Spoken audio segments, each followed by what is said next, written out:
बुढ़ापे में कौन ध्यान रखेगा? कौन बनेगा मेरे बुढ़ापे का सहारा? अगर मुझे कोई बीमारी हो गई तो?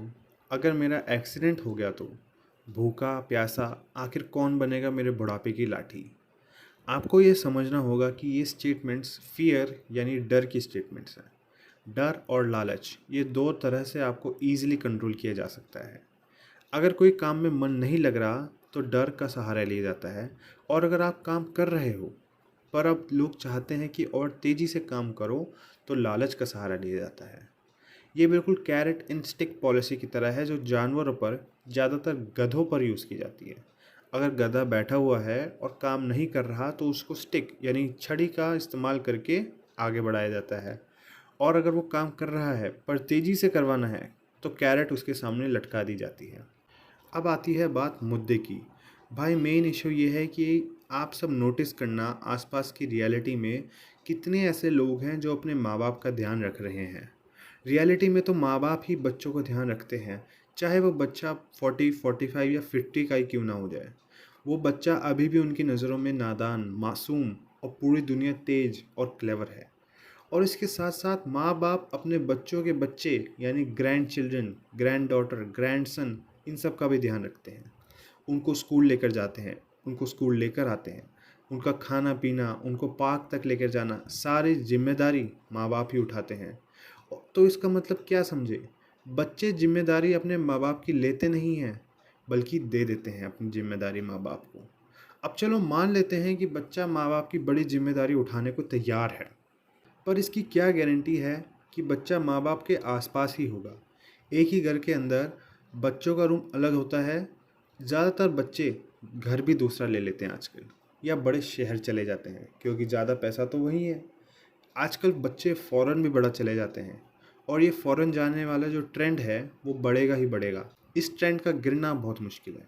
तो अगर आप सोच रहे हो कि बच्चे ध्यान रखते हैं बूढ़े माँ बाप का, बट यार रियलिटी में आप ये देखो ना, बच्चा तो ऑस्ट्रेलिया में बैठा है, कनाडा में है, लंदन गया हुआ है। इन सब बातों से पता चलता है कि लोनलीनेस यानी अकेलापन बूढ़े लोगों में बहुत कॉमन है, और स्पेशली फैमिली वालों के साथ, क्योंकि वो एक्सपेक्टेशंस बना लेते हैं बच्चों से। चलो एक और बात मान लेते हैं कि बच्चा माँ बाप के आसपास ही रहता है। अब इसकी क्या गारंटी है कि बच्चे अपने पेरेंट्स के साथ इमोशनली अटैच्ड हैं? जनरेशन गैप बहुत हो चुका है आजकल, और इतना है कि माँ बाप जो चीज़ देखते, सुनते, समझते हैं वो बच्चा नहीं समझ सकता।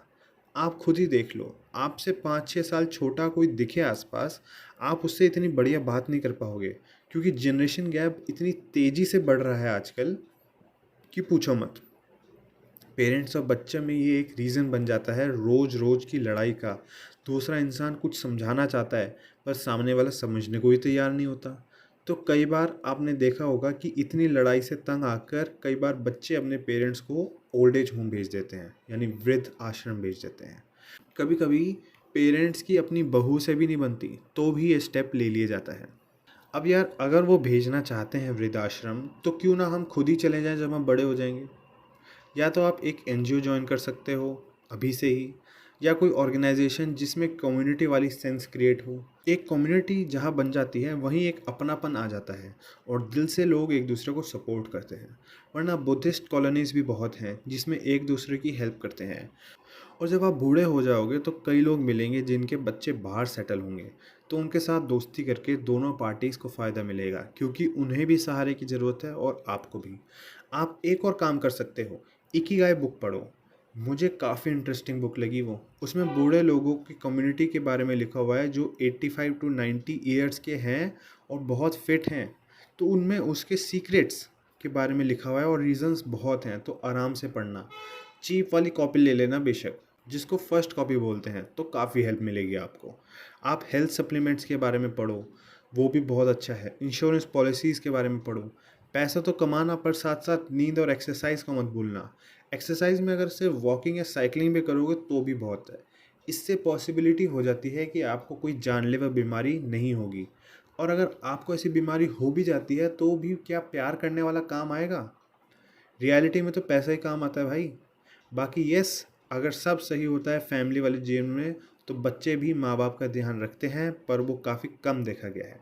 बाकी ऐसे डर के जीना भी कोई जीना नहीं है यार।